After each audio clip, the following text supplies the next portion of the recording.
Good afternoon. Good afternoon. हाँ, कल कहाँ तक कर लिया था हमने प्रिपरेशन में? लास्ट कौन सी रिएक्शन करवाई थी आपको? RLI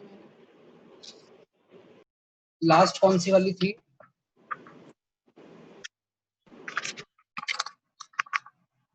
देख के बताओ फटाफट, कौन सी वाली थी last? Carboxylic acid with RLI। RLI वाली थी सर। RLI वाली, हाँ ठीक ठीक, RLI वाली थी लास्ट। इसके बाद में कार्बोक्सिलिक एसिड से ही एल्डिहाइड या कीटोन बनाने का एक और मेथड है हमारे पास।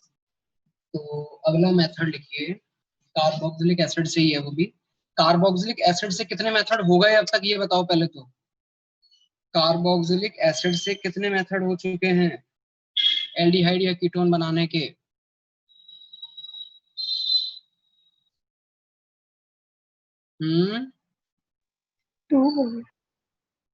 भाई एक तो RLI वाला करवाया, उसके अलावा एक कैल्शियम सॉल्ट वाला करवाया, वो भी कार्बोक्सिलिक एसिड का ही कैल्शियम सॉल्ट था। Yes sir. उसके अलावा बीटा कीटो एसिड वाला करवाया, और कौन सा करवाया कार्बोक्सिलिक एसिड से? बस इतने ही करवाए हैं ना। ठीक है, नेक्स्ट इसके बाद में अगली हेडिंग डाल लीजिए, by heating of carboxylic acid, by heating carboxylic acid,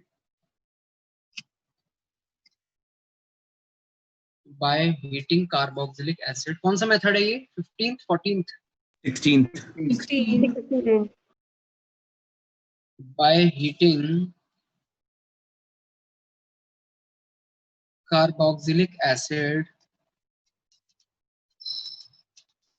with, ये याद रखना अब इसमें ये MnO है। अभी तक हमने जो पहले यूज किया है वो MnO2 हुआ करता था, और उस MnO2 का यूज क्या है वो बताएगा आर्यनोटियल। आर्यनोटियल MnO2 क्या यूज करते थे हम? Sir mild oxidising agent. हाँ, तो क्या यूज है उसका?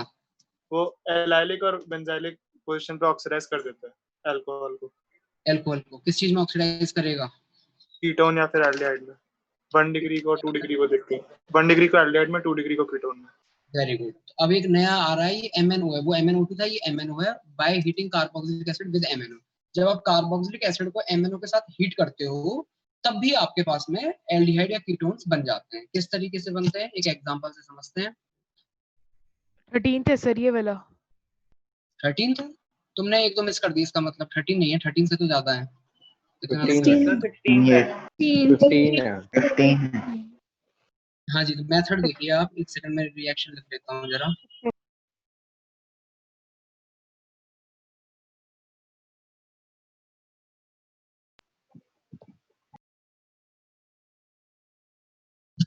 इधर देखो, आपके पास कोई कार्बोक्सिलिक एसिड आपने ले लिया है और उस कार्बोक्सिलिक एसिड को आप MnO के साथ हीट कर रहे हो। तो हीट जो किया जाता है उसमें टेम्परेचर लगभग यहाँ पे 300 डिग्री सेंटीग्रेड के आसपास रखा जाता है, जो कि बहुत हाई टेम्परेचर है। तो जब आप इसको हीट करते हो तो यहाँ से आपके पास एल्डिहाइड या कीटोन बनेंगे। कैसे बनेंगे वो जरा थोड़ा प्रोसेस समझ लीजिए आप। पहले तो इसमें पानी हटता है दो मॉलिक्यूल से मिला करके, एक से H और एक से OH। हाँ जी, सोच के बताइए, अगर पानी का रिमूवल होगा तो पहले क्या बनेगा? एसिड में से पानी हट गया तो एसिड अब एनहाइड्रेटेड फॉर्म में रह गया, मतलब क्या बन गया? Acid anhydride.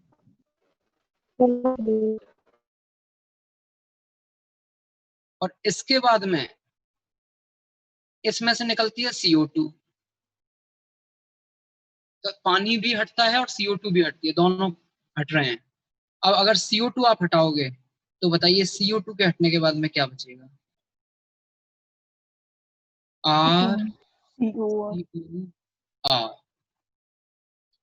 तो फाइनली एक कार्बोक्सिलिक एसिड से हमने क्या बना लिया है? कीटोन बना लिया है। अच्छा, अब एक बात बताओ, ये फर्स्ट एग्जांपल हो गया हमारा। सेकंड एग्जांपल देखिए, RCOH, दो एसिड का मिक्सचर है, और HCOH, इसको आप हीट कर रहे हो MnO के साथ 300 डिग्री सेंटीग्रेड पे। बताइए क्या प्रोडक्ट बनेंगे? RCOH।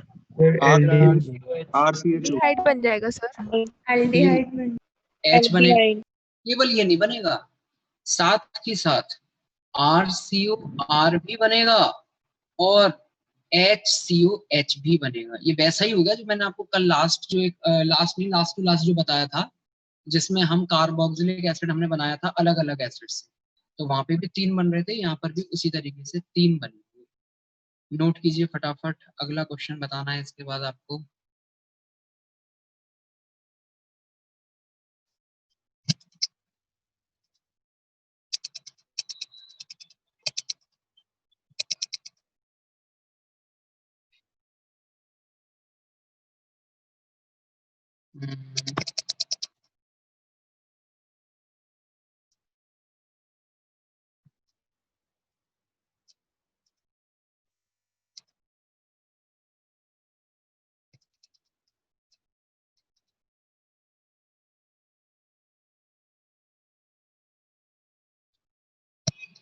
एक मिनट।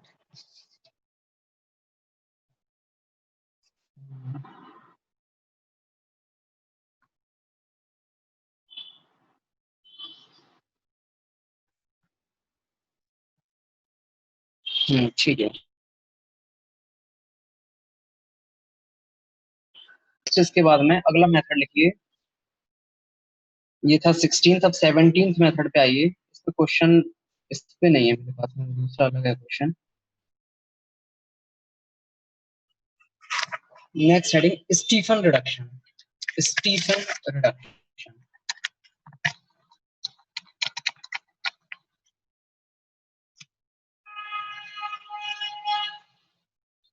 ये हो गया method number 17, Stephen reduction. Now what is Stephen reduction? देखिए, साइनाइड लिया जाता है रिएक्टेंट के फॉर्म में और इसकी रिएक्शन करवाई जाती है SnCl2/HCl के साथ। इसमें एक चीज ध्यान रखने की चीज है, अगर आप RCN की रिएक्शन SN/HCl के साथ करवाओ तब बनता है RCH2NH2। ये SN/HCl ये भी एक रिड्यूसिंग एजेंट है और SnCl2/HCl ये भी एक रिड्यूसिंग एजेंट है। इसमें से ज्यादा अच्छा रिड्यूसिंग एजेंट कौन सा होता है? ज्यादा पावरफुल होता है ये। कार्बन और नाइट्रोजन के बीच में 2 पाई बॉन्ड है, ध्यान से देखिए, यहाँ दोनों पाई बॉन्ड आपके ब्रेक हो गए और इस पे भी 2 H लग गए और इस पे भी 2 H लग गए। लेकिन ये वाला जो आपके पास रिड्यूसिंग एजेंट है, जो कि स्टीफन रिडक्शन में हम यही यूज करते हैं, ये माइल्ड रिड्यूसिंग एजेंट होता है। यहाँ आपको कार्बन और नाइट्रोजन के बीच में 2 पाई बॉन्ड दिख रहे हैं, ये 2 में से केवल एक को ही रिड्यूस करता है, और अगर केवल एक को रिड्यूस करेगा तो सोच के बताइए यहाँ क्या बनेगा? RCH डबल बॉन्ड, बॉन्ड आ जाएगा। हाँ जी, एक पाई बॉन्ड रहेगा और एक पाई बॉन्ड टूट करके HH आ जाएगा। अगर सेम काम आपको एग्जीक्यूट करवाना है, एक और तरीका है हमारे पास, उसका नाम स्टीफन रिडक्शन नहीं है, स्टीफन रिडक्शन में फिक्स है यही रिएजेंट यूज करते हैं। बाकी आप ये वाला काम एक और तरीके से करवा सकते थे। क्या यूज कर सकते थे आप यहाँ पर? डिबाल H, जो मैंने कल बताया था आपको। डिबाल H क्या करेगा? वही काम करेगा जो LiLH4 करता था, लेकिन LiLH4 तो थोड़ा ज्यादा ही पावरफुल है। मतलब LiLH4 तो हो गया इस कैटेगरी का। याद कीजिए, RCN को LiLH4 किस में कन्वर्ट करता है? ये इसी में ही करता है। और डिबाल H क्या करेगा? 2 पाई बॉन्ड में से एक पाई बॉन्ड का रिडक्शन करेगा और किस में करेगा इसको? RCHNH। अब मुझे बताइए, इसका किसी को नाम याद है क्या? इसको तो आप जानते होंगे, इसको तो एमाइन बोल देते हैं हम, एमाइन। और उसमें भी कौन सा एमाइन है ये? 1 degree, 2 degree, 3 degree? 1 degree. 1 degree इसको क्या बोलते हैं? Imine imine. ये होता है एमाइन और इसको बोलते हैं इमीन या इमाइन। इमाइन बोलते हैं इसको। और ये जो इमाइन आपका बना है, ये C डबल बॉन्ड N, ये पहली बार नहीं आया है, हमारे पास और भी आया था एक बार पहले, और फिर हमने करवाया था उसका एसिडिक मीडियम में हाइड्रोलिसिस। याद आ रहा है कहाँ हुआ था ऐसा? C डबल बॉन्ड N की एसिडिक मीडियम में हाइड्रोलिसिस कल ही पढ़ा है। ग्रिग्नार्ड रीजेंट की रिएक्शन नाइट्राइल के साथ, साइनाइड के साथ, नाइट्राइल के साथ, है ना, आप पेज पर रख के देख सकते हो, सेकंड या थर्ड मेथड ही मैंने कल ही लिखवाया है। Yes sir. तो सेम वही काम होगा इसमें। क्या होगा, ऑक्सीजन तो इस कार्बन के साथ जोड़ देना और 2 H जो है वो इस नाइट्रोजन के साथ जोड़ देना। क्या बन जाएगा, एमाइन की हाइड्रोलिसिस से RCH। एल्डिहाइड बनाने का एक मेथड हो गया ये। साथ में क्या बनेगा, साथ में बनेगी अमोनिया NH3। लिख लीजिए स्टीफन रिडक्शन।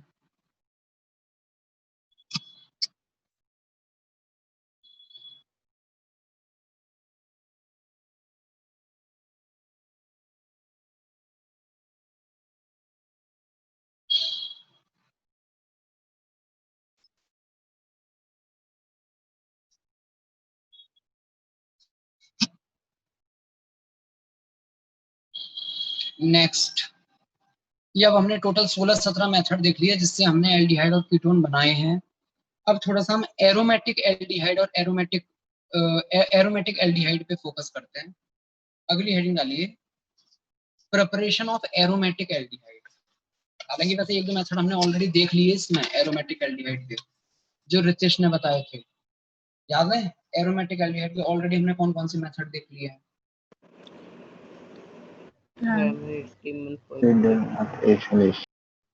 Price rearrangement.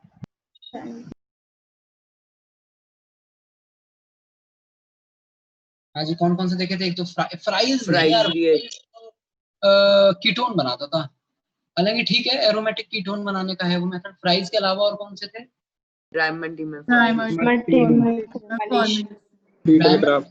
एक और था, क्राफ्ट एसाइलेशन था। हाँ ठीक है। सैलिसिल एल्डिहाइड किसमें बना था? अच्छा, राइमेटिमन में बना।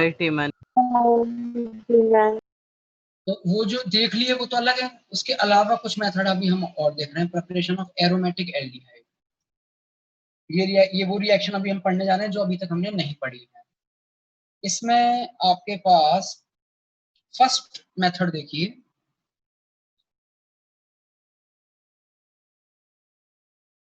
बेंजीन रिंग की रिएक्शन करवाई जाती है CO और HCl के साथ। CO और HCl के साथ। हाँ जी, क्या होता है, ध्यान देना।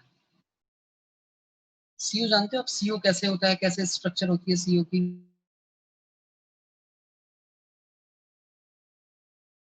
ऑक्सीजन 2 बॉन्ड बना रहा है, कार्बन 4 बॉन्ड बनाना चाहता है बट बना नहीं पा रहा है यहाँ पे। तो इस कार्बन का ऑक्टेट पूरा हुआ नहीं, ऑक्सीजन का ऑक्टेट पूरा हो गया। तो फिर क्या करता है, ऑक्सीजन अपना लोन पेयर इसको डोनेट कर देता है। तो इसकी स्ट्रक्चर जो होती है इसको हम 2-3 तरीके से रिप्रेजेंट करते हैं। या तो आप ऐसे रिप्रेजेंट कर सकते हो, इस तरीके से, ये जो यहाँ बनाया है, या फिर कोवेलेंट बॉन्ड को रिप्रेजेंट करने का एक और तरीका बताया हुआ है आपको, प्लस माइनस, उसके उसके ऊपर प्लस माइनस, है ना, जैसे भी आप चाहो वैसे लिख सकते हो। और ध्यान से देखिए, यहाँ पर इस ऑक्सीजन के पास भी एक लोन पेयर है क्योंकि एक डोनेट किया, एक तो है ही, और इस कार्बन के पास भी एक लोन पेयर है। दोनों के पास एक एक लोन पेयर है। ये होता है आपका CO। अब साथ में लिया हुआ है हमने HCl, तो HCl से आएगा H+। और थोड़ा सा सोच के आप मुझे बताइए, इस आने वाले H+ को लोन पेयर कौन डोनेट करेगा? ये कार्बन, ये ऑक्सीजन, कार्बन डोनेट करेगा। तो कार्बन डोनेट अगर करेगा तो डोनेट करवाइए, और जैसे ये यहाँ डोनेट करेगा तो फिर ये ऑक्सीजन अपने इलेक्ट्रॉन वापस खींच ले जाएगा। क्यों वापस खींच ले जाएगा? क्योंकि आपके पास में, या फिर ठीक है वो तो आपको रेजोनेटिंग स्ट्रक्चर से भी समझ में आ जाएगा। एक बार डोनेट करवा दीजिए। हाँ जी, क्या बन गया बोलो?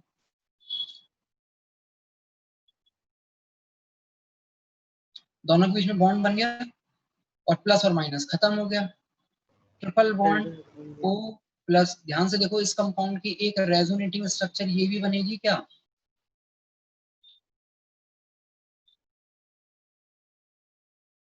सोच के बताइए, सही लिखा है क्या? Yes sir. भाई ये वही वाला रेफरेंस है, अगर आपको याद हो तो, मोस्ट इफेक्टिव वाला। फटाफट लोग ऑक्सीजन अपना लोन पे टाइम को डोनेट करता है और ये वाली स्ट्रक्चर बनाता है। तो 2 रेजोनेटिंग स्ट्रक्चर है। अब ये बताइए इन दोनों रेजोनेटिंग स्ट्रक्चर में से ज्यादा स्टेबल कौन सा है और ज्यादा अच्छा इलेक्ट्रोफाइल कौन सा होगा? सर स्टेबल तो स्टेबल सर राइट वाला ज्यादा स्टेबल है। ये ज्यादा स्टेबल है, इसलिए इलेक्ट्रोफाइल का काम कौन ज्यादा अच्छे से कर पाएगा? इलेक्ट्रोफाइल का सेकंड वाला सेकंड वाला ये वाला आपका एक बेटर इलेक्ट्रोफाइल का काम करेगा, बेटर इलेक्ट्रोफाइल।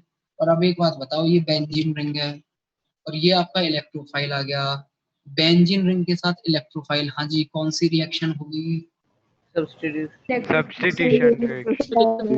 Substitution reaction. तो करवा दीजिए, कुछ इसमें तो बचा ही नहीं।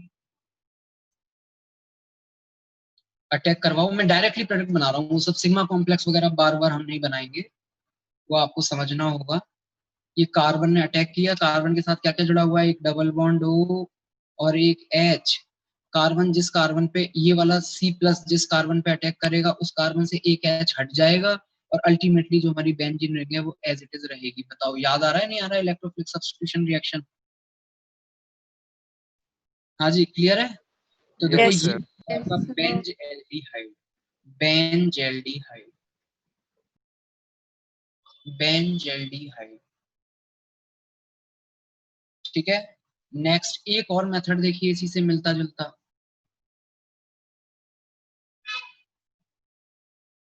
अगला मेथड है हमारा HCN प्लस HCl। यहाँ Cu प्लस HCl था, यहाँ HCN प्लस HCl। इस केस में क्या होगा देखो, दिस इज HCN और इस HCl में से आया H+। तो इस H+ को कौन लोन पेयर देगा? एक ही तो है जो दे सकता है, नाइट्रोजन। डोनेट करवा दीजिए, हाँ जी डोनेट करेगा तो ये बनेगा आपके पास क्या? HC triple bond N plus और H। और ध्यान से देखिए इसी कंपाउंड की एक रेजोनेटिंग स्ट्रक्चर ये भी है क्या?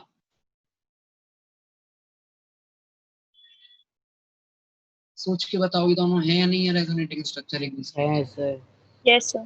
बिल्कुल वही सिचुएशन है जो ऊपर यस थी, सर। अलग नहीं है इसमें। अब ये बताइए इन दोनों में से ज्यादा अच्छा इलेक्ट्रोफाइल कौन सा है? नीचे वाला। नीचे वाला नीचे वाला। This is a better new electrophile. Electrophile मिल गया और बेंजीन रिंग है, तो फिर देर किस बात की, अटैक करवाइए। तो जब ये इलेक्ट्रोफाइल हमारी बेंजीन रिंग के ऊपर अटैक करेगा क्या बन जाएगा? Benzene ring as it is H हट चुका है और एक कार्बन पे ये जुड़ गया, जोड़ दो इसको, हाँ जी CH और डबल बॉन्ड NH। ध्यान से देखो क्या बन गया ये? बेंजीन हाँ जी क्या बन गया ये? अभी भी बताया मैंने आपको इसका नाम, इमाइन। और इस इमाइन से एल्डिहाइड या कीटोन कैसे बनाते हैं? हाइड्रोलिसिस करा के। तो क्या बन जाएगा यहाँ पर आपके पास? बेंजल्डिहाइड CHO और साथ में बाई प्रोडक्ट क्या मिलेगा आपको? एमाइन वो एज अ बाई प्रोडक्ट आपको मिल जाएगा। ये दोनों ही जो मैंने आपको रिएक्शन बताई हैं इनका नाम है गैटरमैन कोच रिएक्शन। ये गैटरमैन नहीं दी थी, एक में थोड़ा सा मॉडिफिकेशन कर दिया था बाद में, तो दोनों ही रिएक्शन गैटरमैन ने दिए, नाम है गैटरमैन कोच। अच्छा एक हमने गैटरमैन करके ऑलरेडी पड़ी हुई है, वो कौन सी थी कोई याद दिलाए?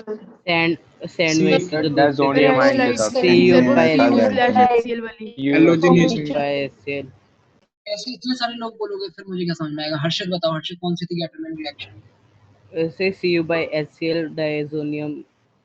डाइएथोनियम के साथ Cu/HCl, ठीक है। और वहीं पे उसी के जैसी एक सैंडमेयर रिएक्शन,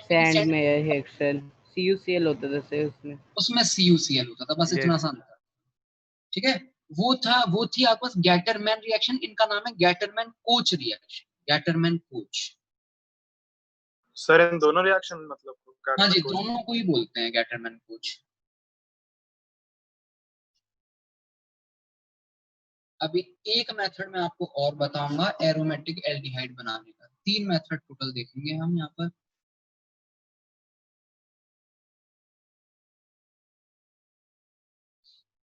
हाँ जी, हो जाए तो बता देना।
और इसी शो में तुम्हें मैसेज कर दूंगा।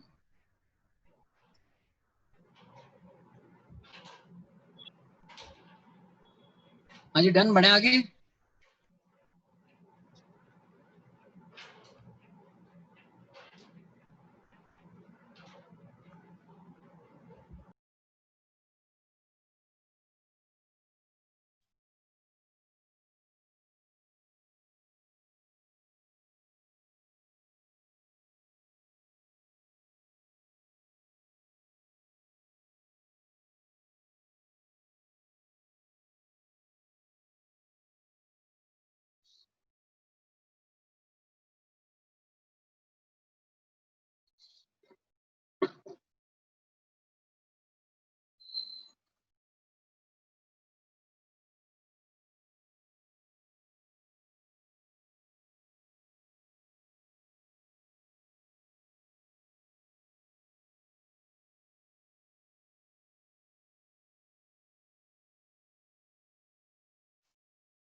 डन।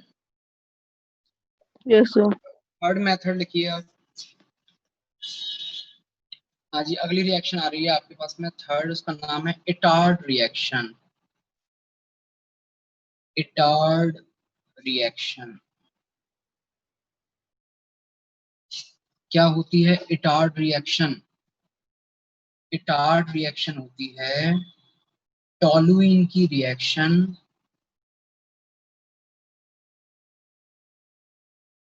CrO2Cl2 के साथ। इस कंपाउंड का नाम जानता है कोई? क्या बोलते हैं इसको? इस compound chromyl chromyl chloride, chromyl chloride CrO2Cl2। और जब टॉलुइन की रिएक्शन इसके साथ होती है तो एक कॉम्प्लेक्स बनता है और उसके बाद में वो कॉम्प्लेक्स फटाफट टूट जाता है किसमें? Benzaldehyde CH। एक सेकंड, आप ऊपर वाले कार्बन पे लगाया तो ऊपर वाले कार्बन पे लगा दो CHO। क्या बन गया? बेंजल्डिहाइड। तो ये भी बेंजल्डिहाइड बनाने का एक मेथड है। तो हमने बेंजल्डिहाइड बनाने के 3 मेथड देख लिए, 2 तो गेटरमैन कोच वाले और एक इटार्ड रिएक्शन। नोट डाउन कर लीजिए फटाफट। इसकी मैकेनिज्म नहीं है। क्या हुआ? इसकी मैकेनिज्म नहीं है। नहीं, इसको डायरेक्टली आप ऐसे ही याद रखो। इसमें बेसिकली होता ही है कि ये जो CrO2Cl2 है, इसके ये O और Cl वगैरह इसके साथ कनेक्ट होकर कॉम्प्लेक्स बनता है और फिर उसके बाद में वो डायरेक्टली इसमें कन्वर्ट हो जाता है। वैसे शायद तक इसका जो कॉम्प्लेक्स बनता है वो एनसीईआरटी में दिया हुआ है। आपका बस एनसीईआरटी हो तो एक बार देख लेना, बट जरूरी नहीं है वो। बस डायरेक्टली आप इसमें प्रोडक्ट ही लिखिए, क्योंकि उसमें भी क्या है ना, पूरी मैकेनिज्म तो उसमें भी नहीं दी हुई है। Okay sir. डन। यस ये हमारे मेथड ऑफ प्रिपरेशन हो चुके हैं। टोटल हमने 17 वो थे और 3 ये वाले देख लिए। टोटल हमने 20 मेथड ऑफ प्रिपरेशन देख लिए हैं। ठीक है, जहां तक मुझे लग रहा है तो हमने सारे कवर कर लिए हैं, बट हो सकता है कुछ एक दो जो भी आगे वाली कुछ रिएक्शंस में आपको देखने को मिले आगे वाले चैप्टर्स में, तो वो वहां देख लेंगे। हाँ जी, इसके बाद में अब अगले पार्ट पे आ जाइए। चैप्टर के मेथड ऑफ प्रिपरेशन आपका कंप्लीट हो गया, हेडिंग डाल लीजिए। इसके बाद में chemical reaction of aldehyde and ketone, chemical reactions. Aldehyde और कीटोन कौन कौन सी केमिकल रिएक्शंस देंगे? Chemical reaction of aldehyde and ketone.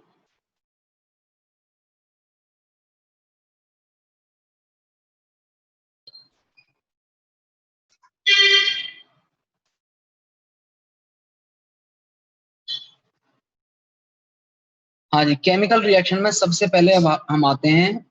मैंने आपको ऑलरेडी बताया हुआ है कि इसकी कैरेक्टरिस्टिक रिएक्शन क्या होती है, याद है किसी को? NAR न्यूक्लियोफिलिक एडिशन है। NAR nucleophilic addition. हाँ जी, क्या होती है characteristic reaction? Nucleophilic addition reaction.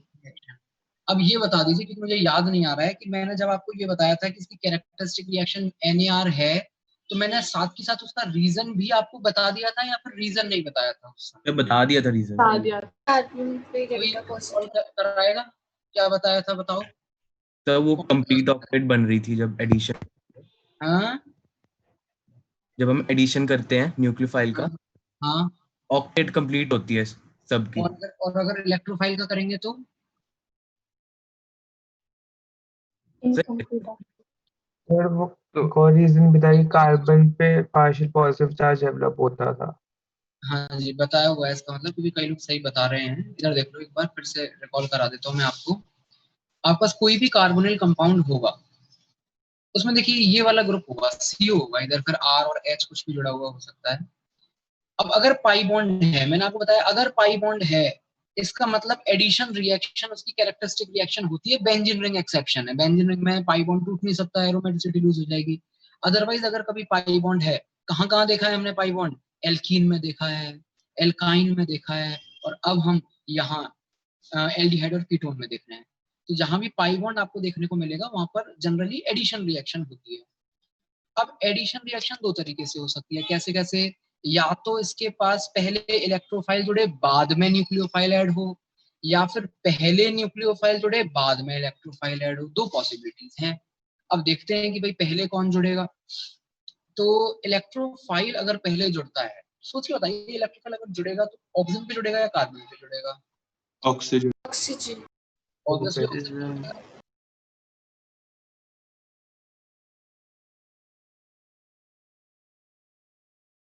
और जब ये लोन पेयर इसको देगा तो फिर इसके पास पॉजिटिव चार्ज आ जाएगा, तो बॉन्ड के इलेक्ट्रॉन इसके पास चल जाएंगे। हाँ जी, क्या बनेगा प्रोडक्ट आपके, मतलब इंटरमीडिएट आपके पास इस केस में? O के साथ E, 2 बॉन्ड, और कार्बन पे क्या आ गया? प्लस। ठीक है, अब आप करवाइए न्यूक्लियोफाइल का अटैक। न्यूक्लियोफाइल अगर अटैक करेगा तो कहाँ अटैक करेगा? जहां उसको थोड़ा बहुत पॉजिटिव चार्ज दिख रहा होगा। कहाँ दिख रहा है पॉजिटिव? कार्बन पे। और जब ये इसके ऊपर अटैक करेगा तो इस पाई बॉन्ड के इलेक्ट्रॉन कहाँ चले जाएंगे? ऑक्सीजन पे। तो ये बताइए इस केस में इंटरमीडिएट क्या बनने जा रहा है?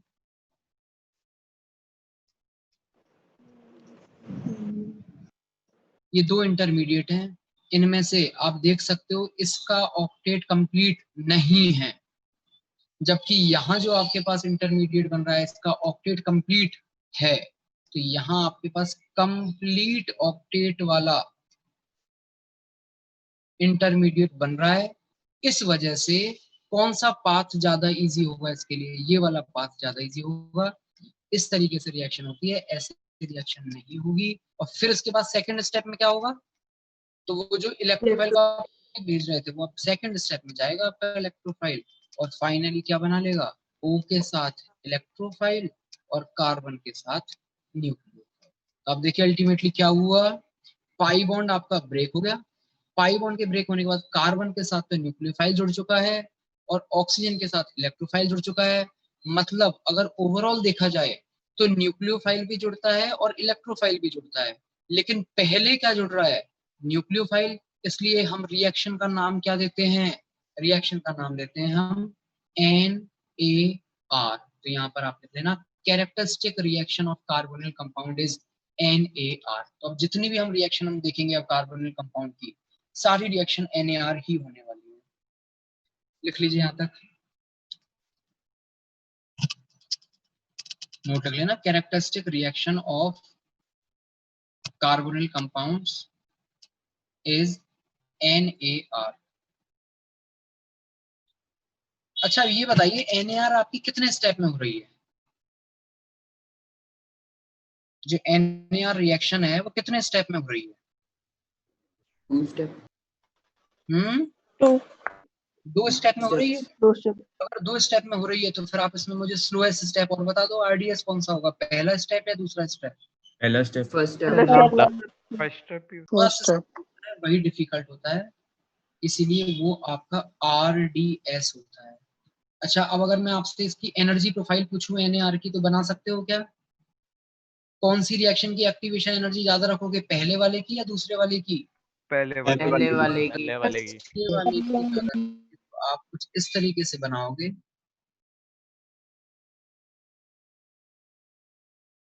आ रही है बात समझ में? ये देखिए यहाँ कितनी ज्यादा एक्टिवेशन एनर्जी है, जबकि यहाँ दूसरे में तो एक्टिवेशन एनर्जी एकदम कम हो गई। This is reactant, this is obviously product, what is this? This is your intermediate, ये वाला इंटरमीडिएट जिसका ऑक्टेट पूरा होता है, इसको क्या बोलोगे? Transition state. Transition state 1. और इसको क्या बोलोगे? Transition state 2. State 2. लिख लीजिए भाई, RDS होता है पहला स्टेप।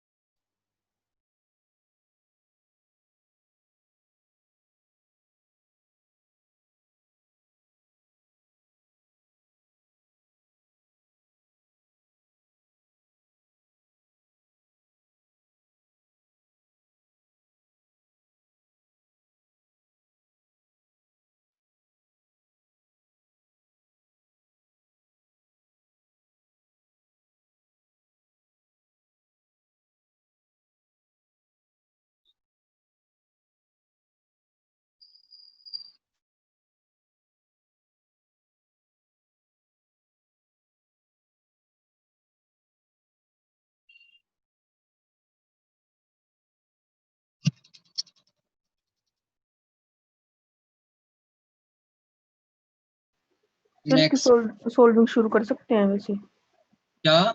इसकी इसकी अरे पागल, पढ़ाई क्या है तुमने? अभी से सॉल्विंग? अभी 5-6 लेक्चर्स होने दो, थोड़ा सा पढ़ने दो एल्डिहाइड कीटोन, तब सॉल्विंग करना। अभी आप किस चीज की सॉल्विंग करो? मैंने बताया हुआ है आपको, एरोमेटिक कंपाउंड की सॉल्विंग करो अभी आप, इसकी नहीं। फिर घबरा जाओगे, फिर 4 क्वेश्चन होंगे, 10 क्वेश्चन नहीं होंगे, फिर घबरा जाओगे, क्या फायदा? चलिए भाई हेडिंग डालिए इसके बाद में। Next, factors affecting rate of NAR। हालांकि मैंने आपको ऑलरेडी बताया हुआ है ये, बट दोबारा पढ़ रहे हैं हम इसको, चैप्टर में है तो। Factors affecting rate of NAR, कौन बताएगा कौन कौन से फैक्टर आपके न्यूक्लियोफिलिक एडिशन रिएक्शन की रेट को अफेक्ट करेंगे?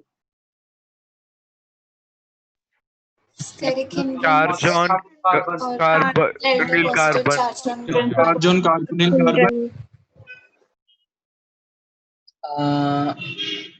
मेजर फैक्टर क्या होगा? स्टेरिक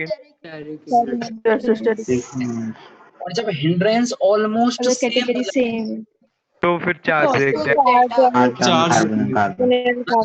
ध्यान से सुनना, मेजर फैक्टर होता है स्टेरिक हिंड्रेंस अगर कैटेगरी सेम है तो। अगर कैटेगरी सेम है, एल्डिहाइड कीटोन की हम बात कर रहे हैं, है ना, अगर कैटेगरी सेम है तो मेजर फैक्टर होता है हिंड्रेंस, और अगर हिंड्रेंस ऑलमोस्ट सेम हो जाए तो फिर क्या देखते हैं हम? कार्बोनिल कार्बन पे पार्शियल पॉजिटिव चार्ज। 2 फैक्टर आपके चलेंगे। तो पहला फैक्टर लिखिए आप, factors affecting rate of NAR में फर्स्ट फैक्टर लिखिए rate of NAR, rate of NAR is, हाँ जी, हिंड्रेंस पे कैसे कैसे हिंड्रेंस कैसे इफेक्ट करता है, बढ़ाता है घटाता है रेट को? बढ़ाता है, घटाता है। बताता है घटाता है सर। घटाता है। देखिए rate of NAR is inversely proportional to size of alkyl group, size of alkyl group,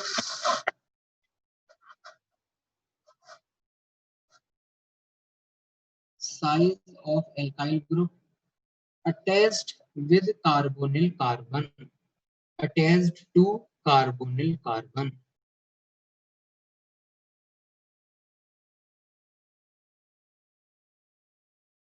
हाँ जी, एक एग्जांपल लिख देते हैं आपके सामने।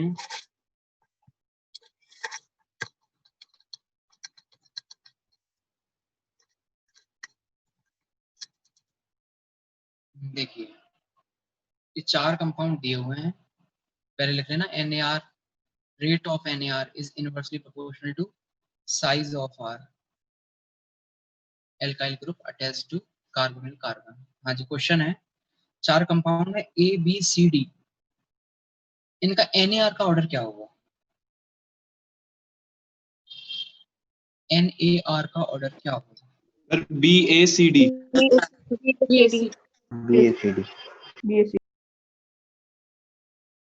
BACD। और एक बात बताओ, यहीं से हम ये एक स्टेटमेंट भी बोल सकते हैं क्या कि aldehydes are more reactive than ketone towards NAR? बताओ सही हो जाएगा क्या statement? Yes sir. Yes sir. लेंगे इसको भी लिख लीजिएगा इसके बाद, aldehydes are more reactive towards NAR, aldehydes are more reactive towards NAR than ketone, than ketone। हाँ जी, ये आ गया आपका पहला फैक्टर। अब बताइए दूसरा फैक्टर क्या होगा? चार्ज वाला, लेकिन दूसरे फैक्टर के साथ कंडीशन क्या है? जो फर्स्ट वाला कब देखना होता है? सेम सेम हो। तो दूसरा फैक्टर लिखिए, if steric crowding on carbonyl carbon, if steric crowding या स्टेरिक हिंड्रेंस जो भी लिखना चाहो, if steric crowding या steric hindrance on carbonyl carbon is almost same, is almost same, is almost same, तो क्या होगा? then अगली लाइन में rate of NAR, rate of NAR, हाँ जी, डायरेक्टली इनवर्सली, डायरेक्ट इसके directly positive charge positive charge on carbonyl carbon। rate of NAR is directly proportional to partial positive या delta positive charge on carbonyl carbon। ठीक है, इसमें भी आप एक question बताएंगे। 3 बेंजल्डिहाइड बना लीजिए, 3 बेंजल्डिहाइड,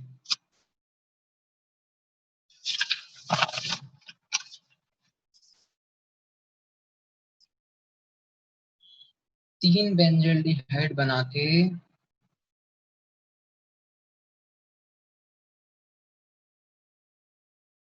एक की पैरा पोजीशन पे तो लगा दीजिए OMe, एक पे कुछ मत लगाइए और एक पे लगा दीजिए NO2। This is A, this is B and this is C। वही क्वेश्चन है, NAR का ऑर्डर क्या होगा?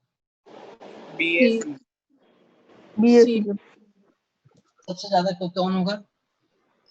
B सर सी होएगा सर। सी सी होएगा सर। ये होएगा। सॉरी आपके पास इसका कौन सा इफेक्ट है? Plus M, minus M. हमें प्लस चार्ज बढ़ाना है, प्लस एम तो प्लस को स्टेबल करता है, हमें स्टेबल नहीं करवाना, बढ़ाना है। तो हमारा बढ़ाने वाला काम कौन कर पाएगा? Minus M. और क्या हो गया? सी बी ए, रेट का ऑर्डर सी बी ए।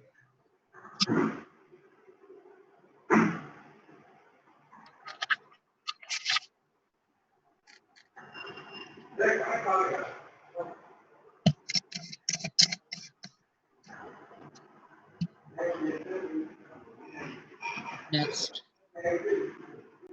अगर माइक ऑफ कर लो। हाँ जी, इसके बाद में अगली हेडिंग डालिए, स्टीरियो केमिस्ट्री ऑफ NaR।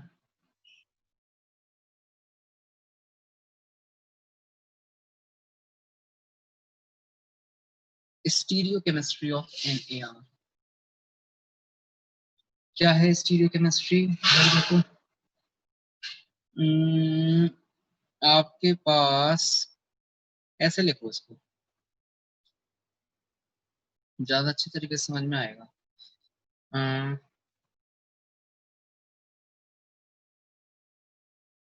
वैसे देखो 3 ही बॉन्ड है, हमें ऐसे प्लेन के बाहर और प्लेन के अंदर भेजने की जरूरत थी नहीं, लेकिन हमने ऐसे ही भेज दिया है। ये आपको स्ट्रक्चर समझ में आ रही है कैसे कैसे होगी? समझना, ये C डबल बॉन्ड हो तो इस प्लेन में है, ये R इससे 120 डिग्री पे ऐसे बाहर की तरफ है, ये वाला R, और ये वाला जो R है वो 120 डिग्री पे पीछे की तरफ है। तो कौन से प्लेन में है ये पूरी स्ट्रक्चर? ये है कुछ इस टाइप के प्लेन में। आ रही है बात समझ में आपको? कुछ इस टाइप के प्लेन में है ये स्ट्रक्चर, क्लियर है? यस। हाँ जी। अब इस पे न्यूक्लियोफाइल का अटैक हुआ, न्यूक्लियोफाइल का। अब न्यूक्लियोफाइल इस प्लेनर स्ट्रक्चर पे, प्लेनर है ये स्ट्रक्चर है ऐसे, ये प्लेनर स्ट्रक्चर, इस प्लेनर स्ट्रक्चर में हमारा ये जो न्यूक्लियोफाइल है ये इस कार्बोनिल कार्बन पे इस साइड से भी अटैक कर सकता है और इस साइड से भी अटैक कर सकता है, दोनों साइड से अटैक कर सकता है। तो एक बार आप अटैक करवाइए इस साइड से। हाँ जी, बताओ क्या बन जाएगा? देखो इजीली समझ में आएगा आपको।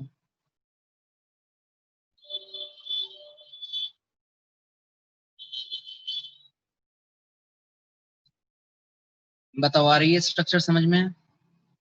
अगर उस साइड से अटैक होगा तो ऐसे बनेगा, बोलिए समझ में आया नहीं आया?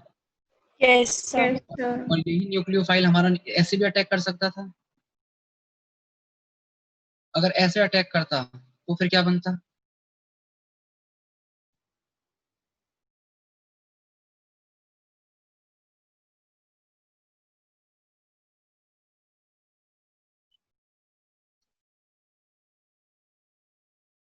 बताइए, बनेगा या नहीं बनेगा? और लगवा तो फिर बाद में अगली स्टेप में फिर आप कुछ इलेक्ट्रोफाइल जो भी है आपका वो जोड़ दोगे। तो ध्यान से देखिए, दोनों स्ट्रक्चर एक दूसरे की मिरर इमेज है या नहीं है? बताओ, मिरर इमेज है नहीं है? यहाँ लगा दो मिरर, Yes. Mirror image. और Yes, sir. दोनों करने की पॉसिबिलिटी 50% है या नहीं है? है दोनों की 50%, क्योंकि न्यूक्लियोफाइल ऊपर से जितनी पॉसिबिलिटी के साथ अटैक करेगा, नीचे से अटैक करने की प्रोबेबिलिटी भी उसकी वही होगी, है ना? तो अगर ऐसा है, दोनों ही अगर बन रहे हैं और दोनों एक दूसरे के एनेंटियोमर हैं, इसका मतलब क्या बनेगा आपके पास यहाँ पर?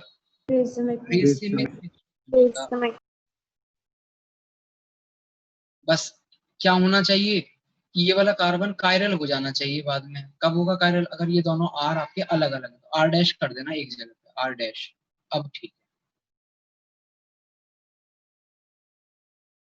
ठीक है, लिख लीजिए, ये स्टीरियो केमिस्ट्री हुई आपकी NaR की, कि मतलब इसमें जो कार्बोनिल कार्बन है, अगर वो न्यूक्लियोफाइल के अटैक के बाद कायरल हो सकता है, कार्बोनिल कार्बन अगर न्यूक्लियोफाइल के अटैक के बाद कायरल हो सकता है, तो फिर उसकी दोनों फॉर्म बनती हैं, डेक्स्ट्रो रोटेटरी भी और लेबियो रोटेटरी।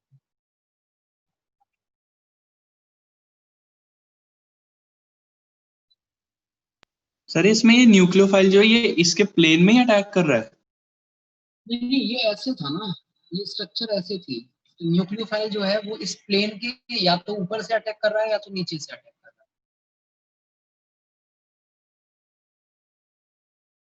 इस स्ट्रक्चर को समझो आप, ये स्ट्रक्चर कैसे, ये आर ऐसे नीचे की तरफ नहीं है, ये आर आपका बाहर की तरफ, फिर ये नीचे भी वाला तो बाहर की नहीं है, वो नीचे की तरफ, वो नीचे की तरफ, अंदर की तरफ।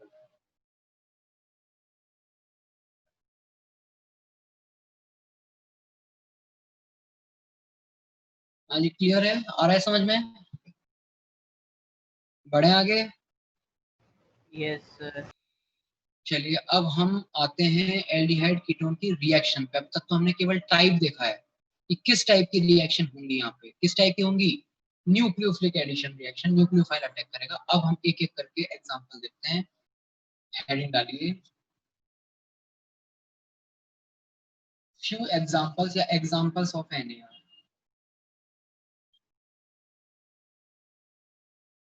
NaR first, addition of HCN, addition of HCN।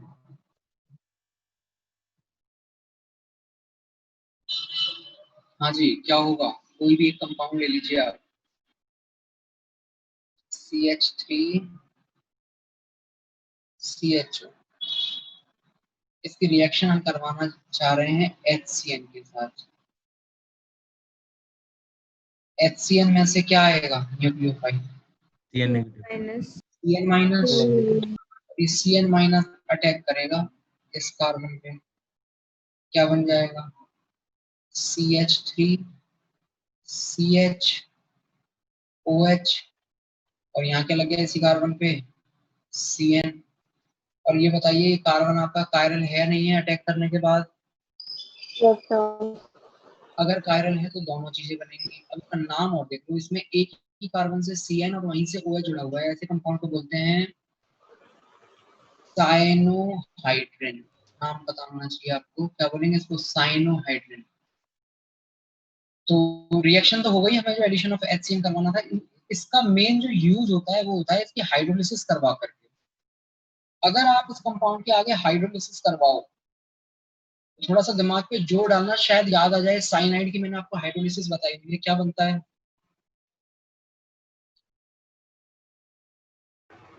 हाँ जी, साइनाइड क्या बनता है? सर NH2 हो जाएगा और ये डबल बॉन्ड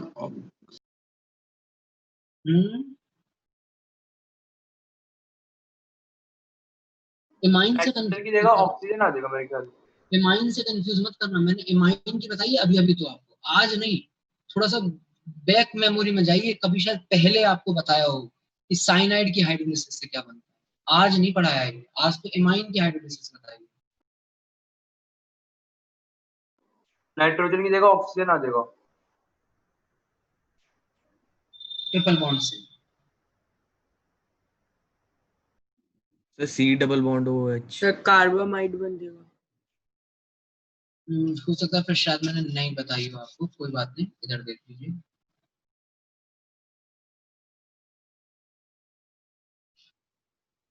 वैसे आपने किस चैप्टर में आपको लग रहा है बताई होगी? मुझे ऐसे याद नहीं है, मतलब मैंने ऐसे कभी वैसे ही रैंडमली बता दिया होगा कहीं पर अगर आया होगा। मतलब चैप्टर में तो कर वैसे ही आगे का है, एमाइड में वहां पढ़ाएंगे मेन तो, बट शायद कभी बीच में कभी बताया होगा आपको। आपने बताया था उस डिस्कशन होती है, ध्यान देना आप। कोई बात नहीं, बताया नहीं बताया, सुन लो। ये 2 स्टेप में होती है। फर्स्ट स्टेप में तो बनता है CONH2, ऑक्सीजन का O तो यहाँ आ गया और H यहाँ चले गए, और इसके बाद में फिर पता नहीं यहाँ पे इसकी, हाँ जी ध्यान से, तो कोई ऐसे डेरिवेटिव है नहीं है, यस किसी भी ऐसे डेरिवेटिव की हाइड्रोलिसिस से क्या बनता है, कार्बोक्सिलिक एसिड।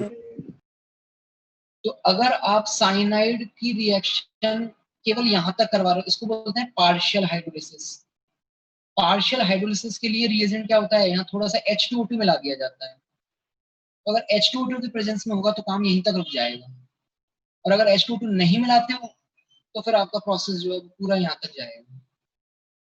तो साइनाइड की हाइड्रोलिसिस से क्या बनता है? अगर सिंपल हाइड्रोलिसिस लिखी हुई हो, डायरेक्टली कहाँ लेके जाना है आपको? कार्बोक्सिलिक एसिड में। तो बताइए इस केस में क्या बनेगा?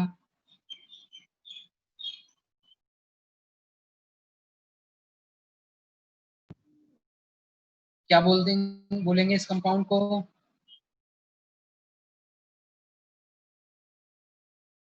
Alpha hydroxy carboxylic acid.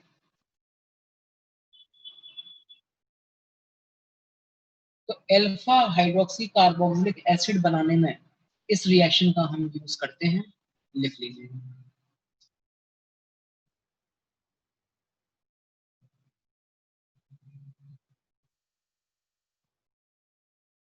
Alpha hydroxy carboxylic acid. पहले बनेगा एल्फा हाइड्रोक्सी साइनाइड और फिर हाइड्रोलिसिस करवा के एल्फा हाइड्रोक्सी कार्बोक्सिलिक एसिड।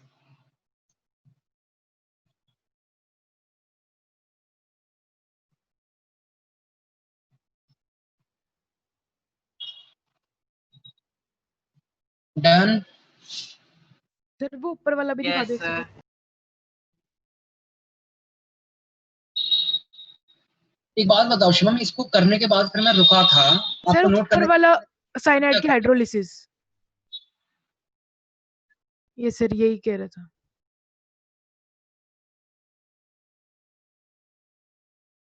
इसमें लिख लेना कि अगर H2O2 लिया है आपने तो प्रोसेस यहीं रुक जाएगा, और नहीं लिया है तो फिर यहाँ तक आएगा। ऐसे लिख लेना। विद H2O2 क्या बनेगा? एमाइड। और विदाउट H2O2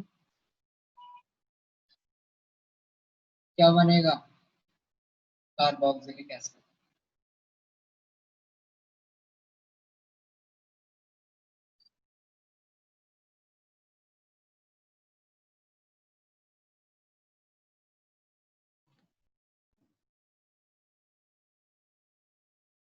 हाँ जी डन, बढ़े आगे। तो जब हम H2O2 लेते हैं तो रिएक्शन को क्या बोलते हैं? Partial hydrolysis of cyanide. Partial hydrolysis.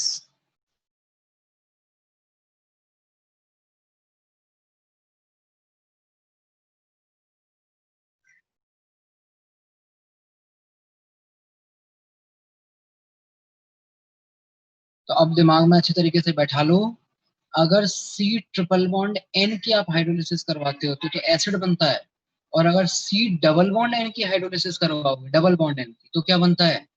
तब एल्डिहाइड बनता है। ठीक है।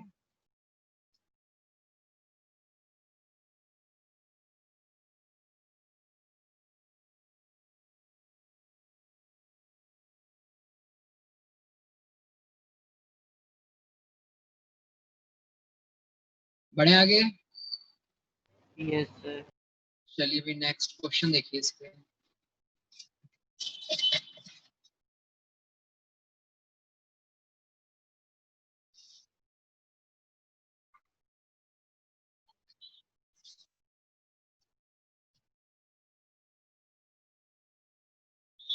एक मिनट, क्या क्वेश्चन है?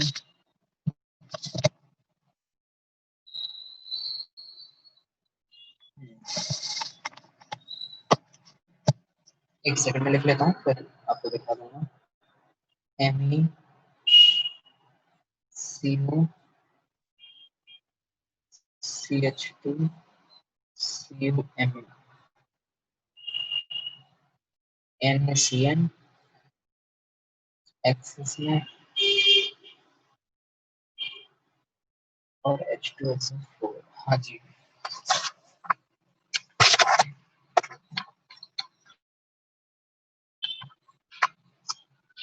देख लीजिए क्वेश्चन क्या है। आपके पास में एक कंपाउंड दिया हुआ है इस तरीके से, इसकी रिएक्शन NaCN और H2SO4 के साथ करवाई जा रही है। NaCN आपका एकदम एक्सेस में है, जितना चाहिए उतना आप ले सकते हो। क्वेश्चन है नंबर ऑफ प्रोडक्ट्स बताने हैं, कितने प्रोडक्ट्स आपको यहाँ इस रिएक्शन में मिलेंगे।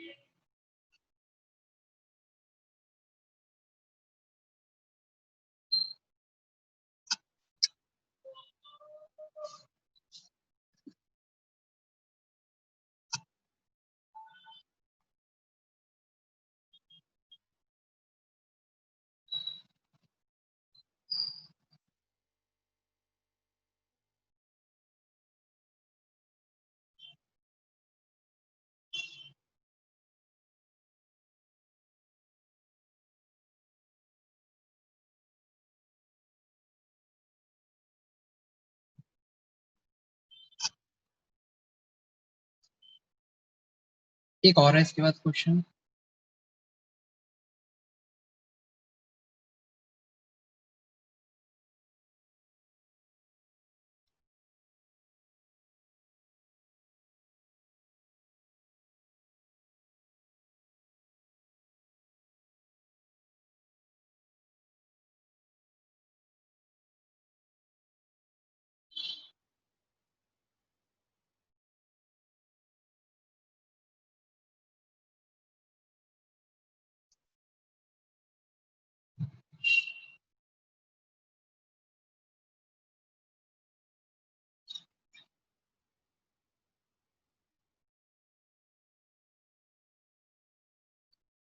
तो 5 होंगे, 5 होंगे। पहले वाले का आंसर 5 होगा और दूसरा वाला ट्राई करो। कर रहा हूँ सर।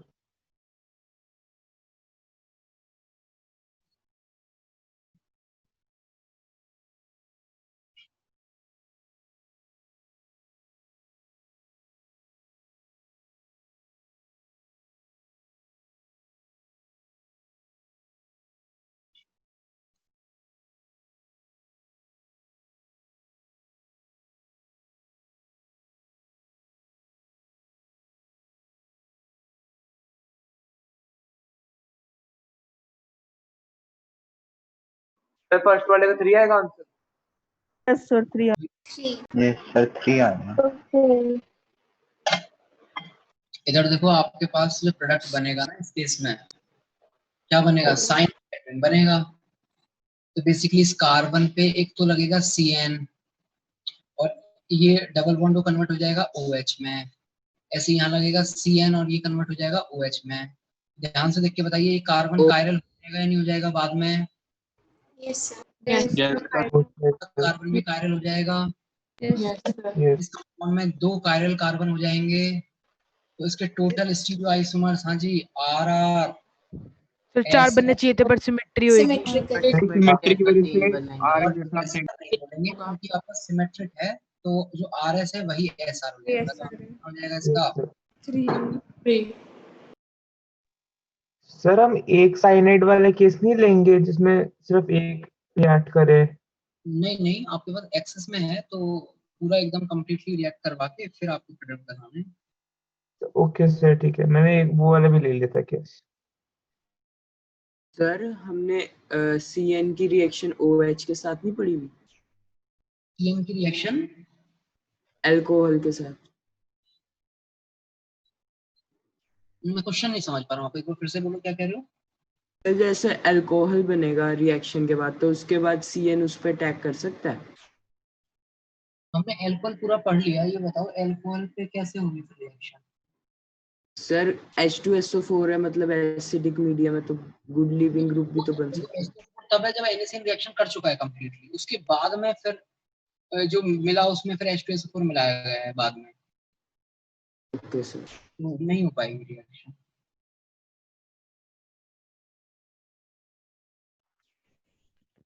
साइनोहाइड्रिन ही बनेगा।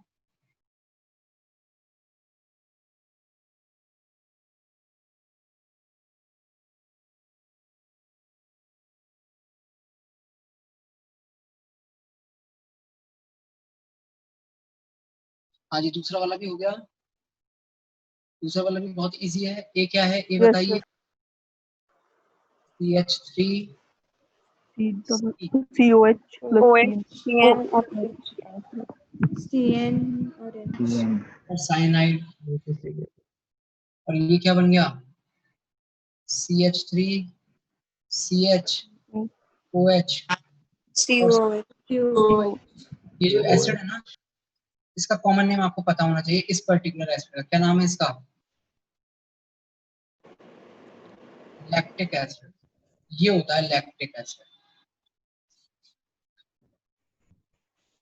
Excuse me sir. हाँ जी।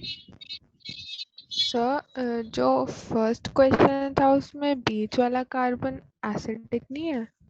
उसमें बीच वाला कार्बन एसिडिक नहीं है? एसिडिक है तो क्या करें? तो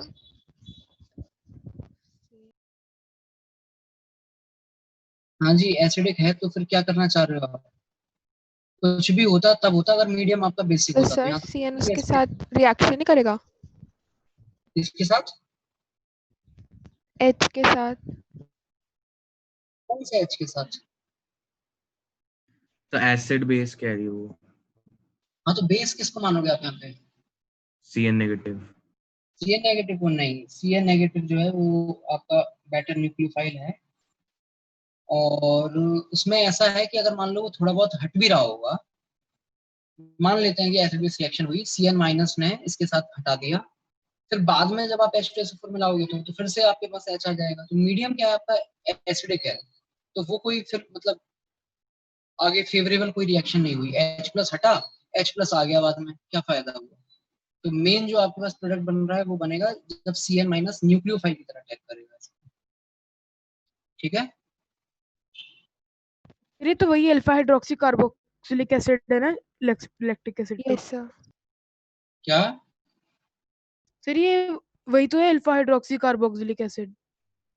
हाँ अल्फा हाइड्रोक्सी कार्बोक्सिलिक एसिड है, मतलब एक्चुअली इसमें तो यहाँ जो मैं बता रहा था ना, इसमें तो आप कोई भी आर ले सकते थे, वो लगा था मैंने यहाँ पर भी यही वाला कंपाउंड ले लिया था, तो ये तो पूरी कैटेगरी का मैंने यहाँ नाम बता दिया था। बाकी ये जो पर्टिकुलर कंपाउंड है जब CH3 लगा हुआ होता है, इसका नाम लैक्टिक एसिड होता है। Okay sir. हाइड्रोक्सी तो कुछ भी हो सकता है ना, आर भी हो सकता है यहाँ पे, तब भी वो अल्फा हाइड्रोक्सी बोलोगे आप उसको।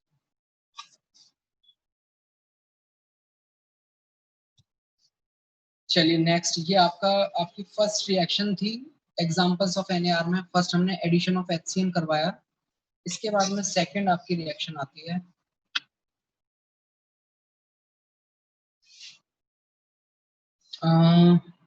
रिएक्शन विद H2O, पानी के साथ रिएक्शन एल्डिहाइड और कीटोन की। कैसे हुई देखिए,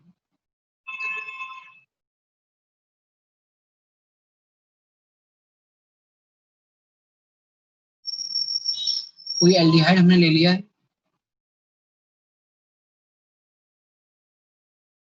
ये है H2O। बताइए भाई पानी आपका एक अच्छा न्यूक्लियोफाइल है नहीं है? Yes sir.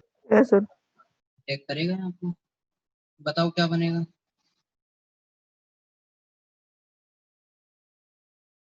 O माइनस, नीचे O ओ H H, और बताओ इस पे प्लस आएगा या नहीं आएगा? Yes sir. हाँ जी, यहाँ ये जो H है वो थोड़ा एक्स्ट्रा एसिडिक हो गया इस प्लस के आने की वजह से, और यहाँ पर ये माइनस है, क्या हो जाएगा? क्या बोलते हैं इस प्रोसेस को? एक दिन मैंने नाम लिया EMTT, था, intramolecular proton intramolecular transfer. Proton transfer. Intramolecular intramolecular proton transfer. हाँ जी, क्या बन जाएगा इंट्रामोलिकुलर प्रोटॉन ट्रांसफर के बाद? RCH दो OH आ गए हैं। और OH। ध्यान से देखो, एक ही कार्बन पे दो OH। यस पानी निकल जाएगा। बेसिकली पानी का निकलेगा, तो पानी निकाल के बताना क्या बनेगा वो। सर, यही बन जाएगा सब। तो होता ही है कि ये जो आपके पास रिएक्शन चल रही है, इसका ईच एंड एवरी स्टेप जो होता है वो इक्विलिब्रियम वाला होता है। इसका मेन इक्विलिब्रियम किस तरफ शिफ्टेड होता है? पीछे की तरफ शिफ्टेड होता है। तो इसका मतलब आपके पास एल्डिहाइड और कीटोन का जो हाइड्रेट बनता है, इसको बोलते हैं हाइड्रेट। पानी से रिएक्शन के बाद जो बनता है हाइड्रेट, ये स्टेबल होता है क्या? नहीं सर होता। और ये वापस किस में कन्वर्ट हो जाता है? अपने पेरेंट कार्बोनिल कंपाउंड में कन्वर्ट हो जाता है, जो हम अब तक करवाते हुए आ रहे थे बार बार। ठीक है, तो एक स्टेटमेंट हम यहाँ लिखेंगे कि जनरली आपके पास जो एल्डिहाइड और कीटोन होते हैं, उनकी पानी के साथ कोई नेट रिएक्शन नहीं होती है, क्योंकि उनका जो हाइड्रेट बनता है वो अनस्टेबल होता है और वापस कहाँ जाएगा? पेरेंट कार्बोनिल कंपाउंड में आ जाएगा। लेकिन कुछ केसेस में, कौन कौन से केसेस हैं वो भी देखेंगे हम। कुछ केसेस में हाइड्रेट आपका स्टेबल हो जाएगा, जो भी हम पता करेंगे। ये रिएक्शन लिखिए, उसके बाद नोट लिखना है हमें।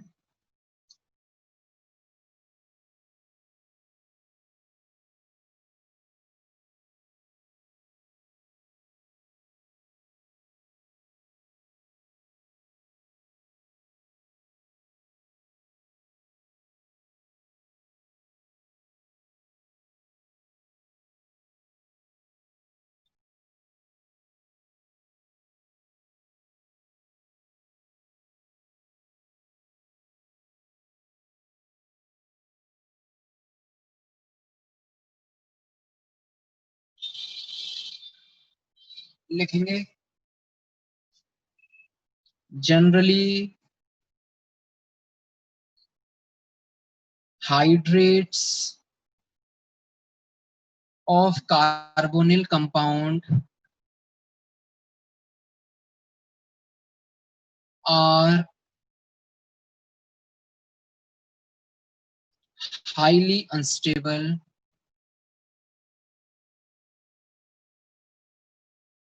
and they come back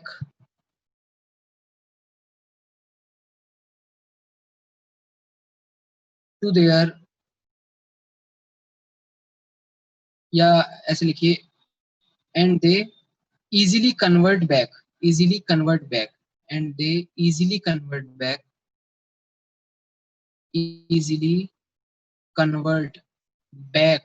to their parent carbonyl compound.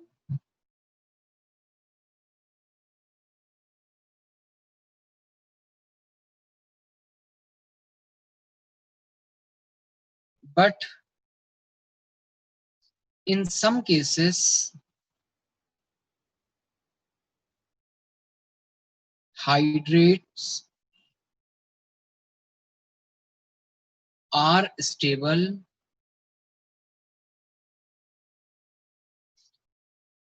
and reason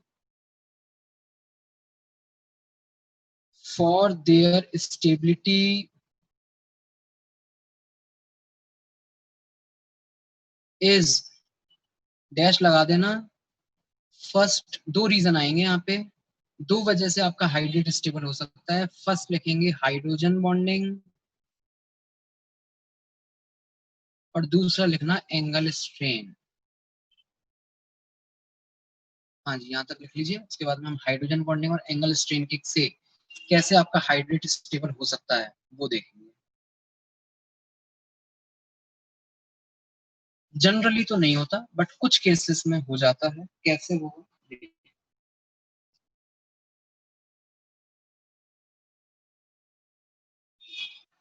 लिख लिया सबने यहाँ तक?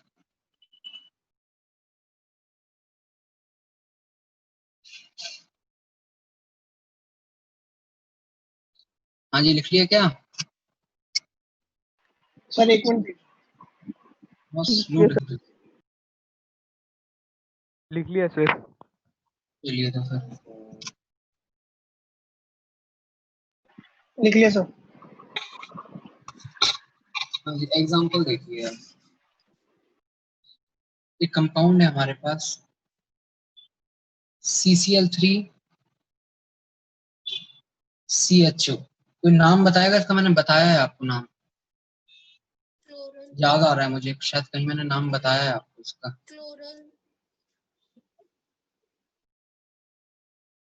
कोई नहीं, कोई बात नहीं, लिख लीजिए. इसका नाम होता है क्लोरल. कॉमन नेम है इसका क्लोरल. ठीक है. इस क्लोरल की रिएक्शन करवा रहे हैं पानी के साथ. ऑब्वियसली क्या बनेगा? इसका हाइड्रेट बनेगा. इसका हाइड्रेट कैसे बनता है, मतलब इसके हाइड्रेट में क्या होता है, वो चीज थोड़ा समझने की है.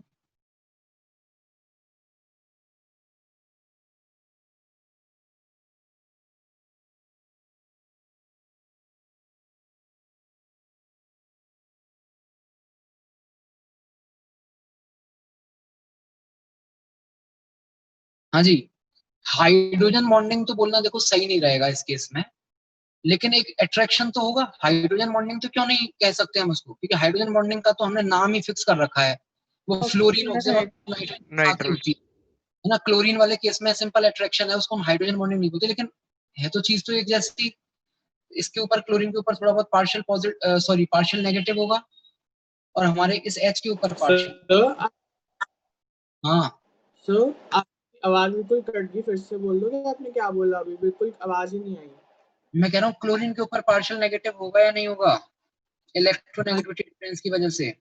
हाँ जी सर. और H पे पार्शियल पॉजिटिव होगा. Yes sir. तो इनके बीच में एक अट्रैक्शन आएगा.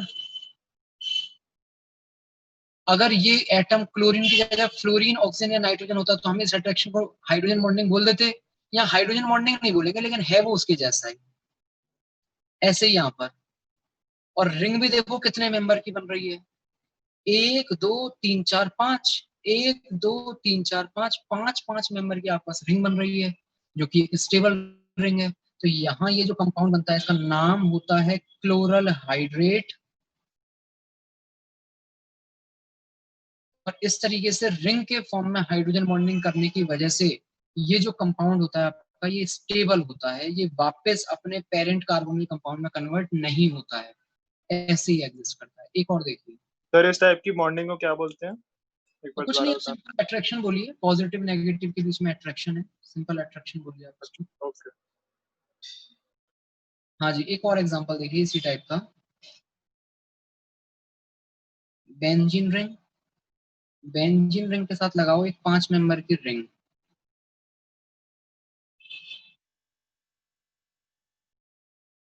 हाँ जी, ये कंपाउंड है, इस कंपाउंड का नाम होता है निन हाइड्रेन।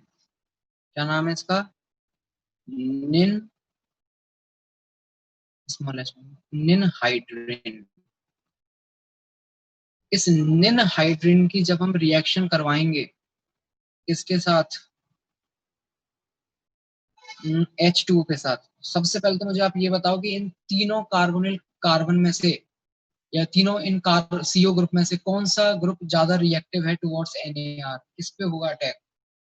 बीच वाला। हाँ जी, साइड वाला, बीच वाला? बीच वाला। Which is more reactive and why? बीच वाला होगा। बीच वाला मोर डेल्टा पॉजिटिव। बीच वाला ज्यादा होगा, क्यों ज्यादा होगा? रिएक्टिव होगा। इसके ऊपर पार्शियल पॉजिटिव बहुत ज्यादा होगा, दो CO ग्रुप का -N चल रहा है यहाँ पर, इसलिए -N की वजह से यहाँ पे प्लस ज्यादा होगा। इसका आप हाइड्रेट बना दीजिए, क्या बनेगा इसका हाइड्रेट?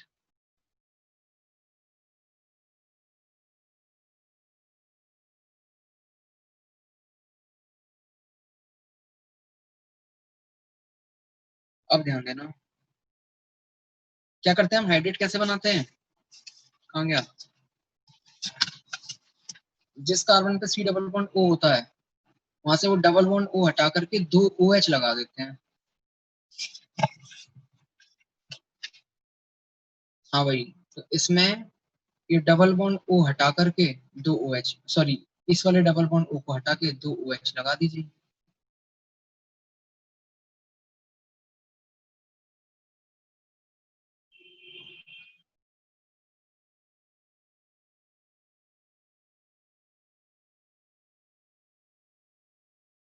फिर वीडियो पॉज होगी आपकी। Yes sir. तो बताइए फिर से आपके पास हाइड्रोजन बॉन्डिंग हो जाएगी क्या? Yes sir. इस बार हाइड्रोजन बॉन्डिंग में जरा देखना कितने मेंबर की रिंग बन रही है।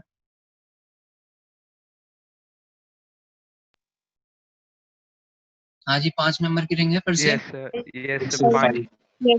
आपके पास कंपाउंड होता है निन हाइड्रेट, और ये जो निन हाइड्रेट है आपका, ये भी कैसा होता है?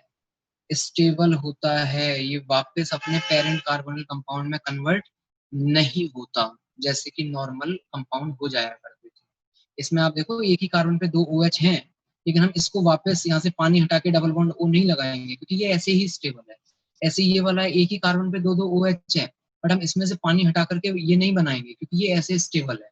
लेकिन ज्यादातर केसेस में 99% केसेस में एक कार्बन पे 2 OH स्टेबल नहीं होते हैं, इसीलिए हमने स्टेटमेंट लिखवाया है कि जनरली क्या होता है, जनरली जो हाइड्रेट होता है वो स्टेबल नहीं होता है और वो इजीली अपने पेरेंट कार्बोनिल कंपाउंड में कन्वर्ट हो जाता है। लेकिन कुछ केसेस ऐसे हैं जिनमें आपका हाइड्रेट स्टेबल हो जाता है, और वो जो स्टेबिलिटी है वो किस वजह से आती है? या तो हाइड्रोजन बॉन्डिंग की वजह से आएगी या फिर एंगल स्ट्रेन की वजह से आएगी। अभी हमने केवल क्या समझा है? अभी हाइड्रोजन बॉन्डिंग की वजह से कैसे स्टेबिलिटी आती है वो समझा। एक और एग्जांपल देखो, एक और मैं एग्जांपल बताता हूँ। हाँ जी, निन हाइड्रेन हो गया। निन हाइड्रेन के बाद अगला एग्जांपल देखो, PHCO। वैसे है ये वाला एग्जांपल भी निन हाइड्रेन जैसा ही, कुछ भी ज्यादा अलग नहीं है वैसे इसमें। पीएच।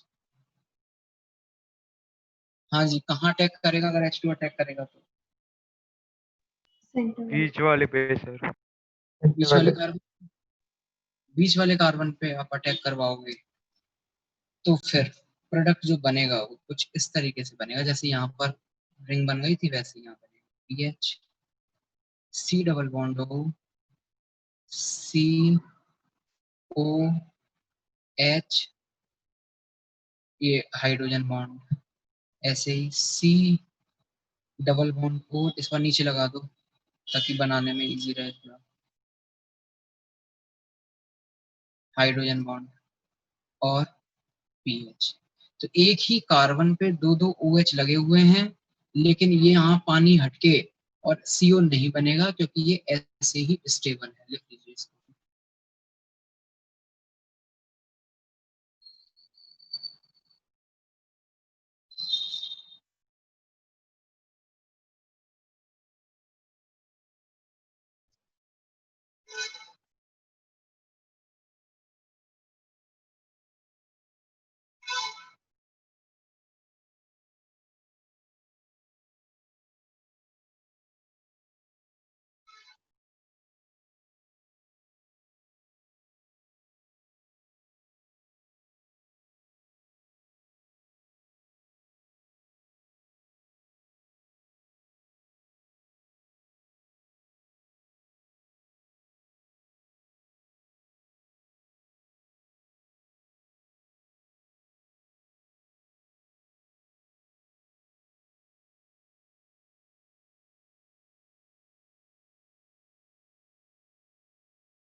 हाँ जी, लिख लिया।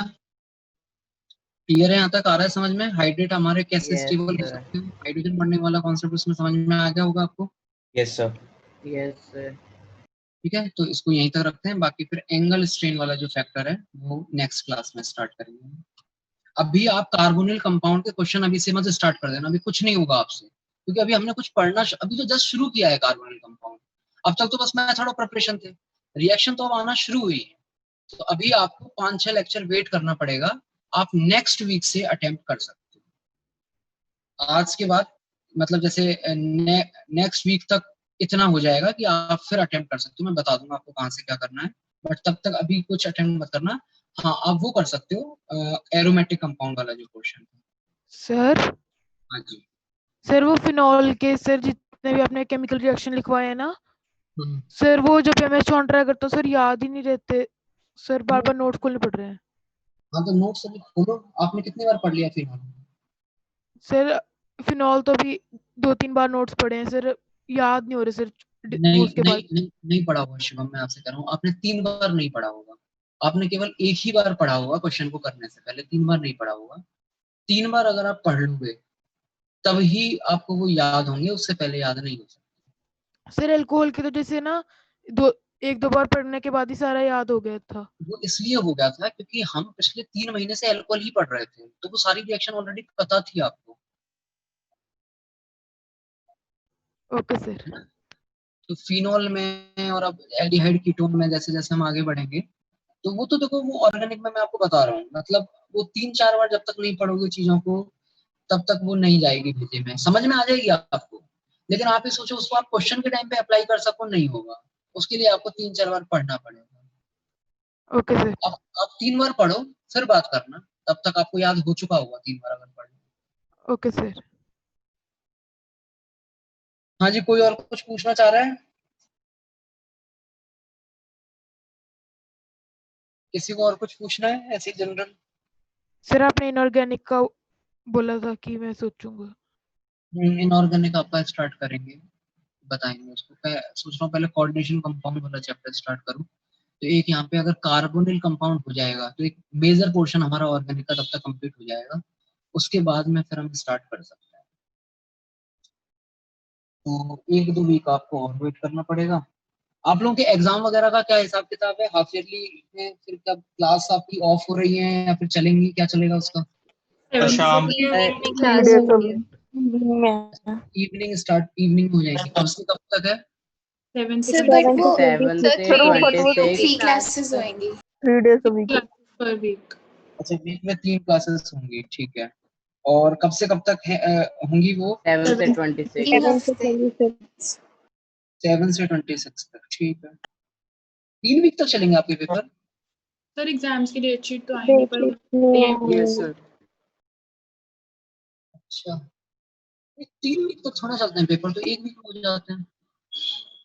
अच्छा, लेकिन वो अलग अलग स्कूल का अलग अलग होगा, वैसा कुछ हुआ शायद। सर बाल निकेतन में भी फोन मतलब विकेश सर से बात की थी, वो कहते हैं अक्टूबर तक कोई एग्जाम ही नहीं है। हाँ, तो उनको कोई मतलब नहीं, उनको बस पैसे से मतलब है, फीस मांग ली होगी उन्होंने, बस बाकी मजे करो आराम से घर बैठो, उनको कोई मतलब ही नहीं है बाल निकेतन वालों को।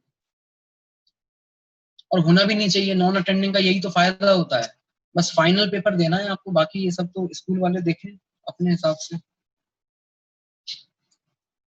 चलिए ठीक है, यहीं तक रखते हैं, बाकी फिर नेक्स्ट क्लास में आगे बढ़ेंगे, एंगल स्ट्रेन वाला फैक्टर देखेंगे। हाँ जी, एक चीज सर, आपने जो यूज ऑफ सेल्फ डीसल्फोनेशन में वो मिथाइल के ऊपर जब आपने टॉलुइन के साथ BR2 लगवाया था, तो आपने कहा था कि वो ऑर्थो पे नहीं पैरा पे ज्यादा मेजर होगा। मुझे अब ऐसे याद तो नहीं आ रहा, बट ठीक है, आप बोलो बोलो। तो सर फिर आपने वो मना कर दिया था, लेकिन बाद में जब हमने लिखा था कि ऑर्थो पैरा रेशो में कि मेजर ऑर्थो वाला कब कब होता है, तो आपने हाइड्रोजन बॉन्डिंग और टॉलुइन का करवाया था। तो फिर वो पूछना था कि हमने पहले रिजेक्ट क्यों किया था उसको? रिजेक्ट किया है, ऐसा कुछ पढ़ाया था मैंने? तो यूज ऑफ डीसल्फोनेशन पे करवाया था आपने। अगर देखो हाइड्रोजन बॉन्डिंग है ना आपके पास में, हाइड्रोजन बॉन्डिंग में बस ये देख लेना कि रिंग कितने मेंबर की बन रही है, तो ऐसा तो नहीं है कि SO3H वाले केस में रिंग आपकी 7 मेंबर की बन जाती है, तो फिर वो स्टेबल नहीं होगा। एक बार वो चेक कर लेना, अगर रिंग आपके पास 5 या 6 मेंबर की बन रही है, हाइड्रोजन बॉन्डिंग हो रही है, तो फिर तो कोई दिक्कत नहीं है, फिर तो आपको मतलब ऑर्थो ही मेजर बनाना है। मेरे को टॉलुइन के केस में पूछना था कि वो टॉलुइन में फिर हमेशा नहीं होता वो? नहीं, हमेशा नहीं, टॉलुइन के तो केसेस थोड़े से स्पेसिफिक हैं, उसमें मैंने जो आपको बताए हैं केवल वही याद रखना है, टॉलुइन में हमेशा नहीं। ओके, चलो ठीक है, फिर यहीं तक।